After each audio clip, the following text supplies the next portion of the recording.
Are you having a bad time on FIFA? Are you tired of all these park the bus scumbums just completely ruining your game? My eyes are bleached! Well, we have a new formation for you guys to try today, and that is the 4-1-4-1. Now, we have done a tactics and instructions video over the 4-1-4-1, but that was a few months ago, and as we all know, in FIFA especially, a lot can change in just a couple of months. Like Arsenal's hopes for top 4.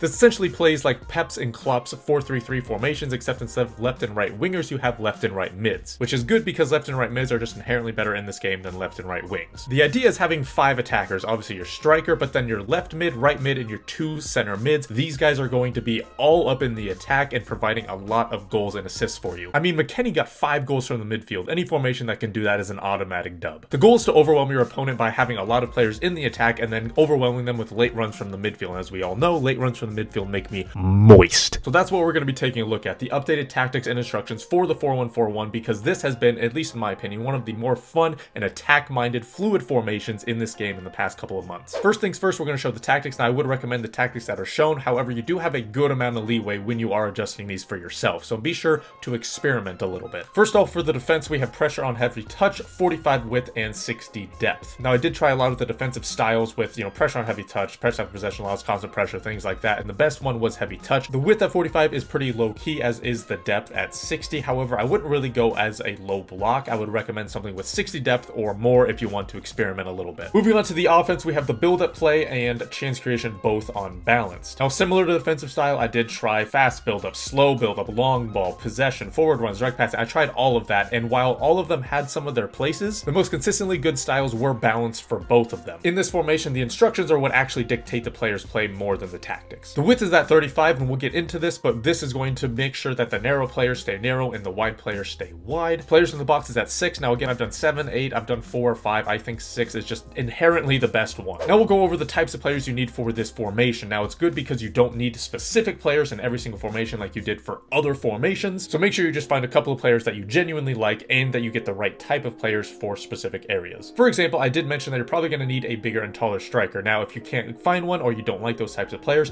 as long as someone that can hold up the ball and can distribute fairly well, that's what's going to be most important. You need good shooting left and right mids, as they're going to get into the box and you're going to be finding them fairly often. Your midfielders who are on get forward need to be fairly good at getting forward, since they're going to find themselves in the attacking area fairly often. Your defensive mid just needs to be a pure out defensive mid, someone that you like, someone that's good defensively, and that's pretty much about it. Your center backs just need to be players that you genuinely like, as is your left and right backs, to be honest, and same for the goalie as well. So essentially just make sure that you find the right midfielders and forward, and then you're going to be good using this formation. Then we'll be moving on to the instructions. And like I said, the instructions dictate the play more than the tactics, so make sure you really follow these to a T. Your goalie is on comes for crosses and sweeper keeper. Your 2 center backs are on default everything, and then your defensive mid is on stay back while attacking and cover center. Now I'm including the defensive mid with the center backs because these guys are going to be the triangle of your defense, so make sure you actually have them all in a good defensive setting. I also have tried the defensive mid on free roam, which is nice if your opponent is playing very, very deep, but otherwise keep it on default. For the wing backs, I have them both on stay back while attacking and inverted. Yes, inverted. I'm basically like Pep Guardiola. The thing is, with the wingbacks, you could actually have them on 4 types of instructions. Obviously, stay back while attacking and inverted. You could have them on balanced inverted. You could have them on stay back mixed, or you could just have them on default everything. Figure out which one that you guys particularly like and then just adjust it from there. Now, the reason why we have them on inverted is because our 2 center mids are both on get forward and cover center, along with one on get into the box and then the other one on stay on the edge of the box. So while our 2 center mids get forward, our left and right backs are actually going to be cutting inside and essentially almost playing like that center mid area, or at the very least some type of defensive mid area, helping out in the midfield. In terms of choosing who's into the box and who's not in the box for these crosses, it depends on the types of players you have. Nakata has 4-star, 4-star. He's a little bit better on the ball, so I trust him on the edge of the box to weave through some players rather than McKennie. Whereas McKennie's a little bit taller, he has great jumping, he has great heading. I want him in the box for an aerial threat. However, they're both on get forward, so make sure that you're keeping an eye on those late midfield runs. For the outside mids, we have them on stay wide, get in behind, and get into the box for crosses, and we have them for both of them. Now, this is probably the most important instructions in the entire team, all right? So make sure you pay attention. The get into the box for cross is incredibly important to this formation and tactic. This is essentially going to negate the stay wide instruction when you are close enough into the box, because when you do get on the byline, they'll obviously get into the box for crosses. That's what the instruction says. That makes sense. However, if you look for the cutback instead of actually crossing it in, then they're still going to stay inside the box, which is why I have 2 strikers playing playing outside mids. They'll find themselves in the box, and I can do some type of finesse shot or dribble with them because they're very good at dribbling, and then they'll be able to finish more often than not. Finally, for the striker, we have them on stay central, target man, and stay forward. With both center mids on get forward and both outside mids on get in behind, this guy is going to be able to knock down balls to these late runners, so make sure you get someone that's bigger and taller like Veghorst. So that is going to do it for this video, guys. If you do have any questions over it, let me know and I'll try to answer them in the comments. If you want to see any other formation and tactic, let me know and we'll get those done as well. But like I said, that is going to do it. Thank you guys so much for watching. This has been DMG.